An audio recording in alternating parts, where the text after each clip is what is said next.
All right, so I wasn't gonna respond to this, but seeing as there's a few comments like, oh, like what happened to your girl? Me and my girl, we're still together. I make friends sometimes. I create content, so sometimes I make friends just to create content together. If they're cool with it. That girl in the video was a new friend. The reason I didn't put her Instagram is because right now in this video, I'm gonna make a cute video of you, and then people are gonna want to follow you on Instagram, but it's gonna be like 1,000 people or more.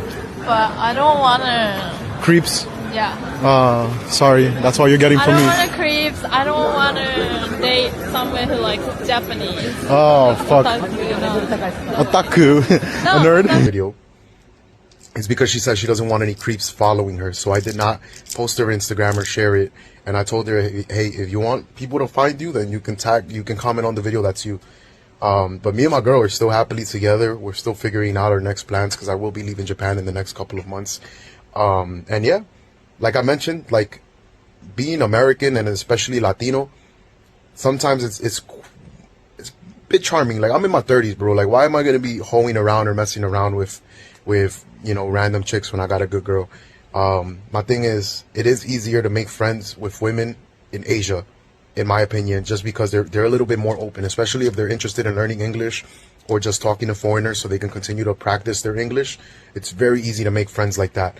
As for like Japanese men or Asian men, they usually stick around each other. And it was the same way when I was in, language school, where I would make Taiwanese friends that were men, but they will only stick with Taiwanese people.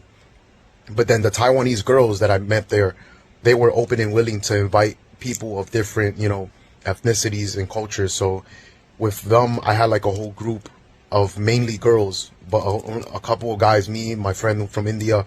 But seeing as I finished school, I don't have friends anymore. I don't have friends in Japan. I did make one friend on Instagram who's a guy, and he has a family here, so we might hang out and grab a beer one day. But realistically, people are just busy. So I saw the opportunity. I made a friend that's a girl. I made a nice video, and that's pretty much it. My girl knows that I make friends sometimes, and my girl also knows that I barely have any friends. So don't be judging me in my videos for making videos with my friends, because that just kind of says a lot about you guys if you can't have friends from the opposite sex. That's a little bit toxic, no?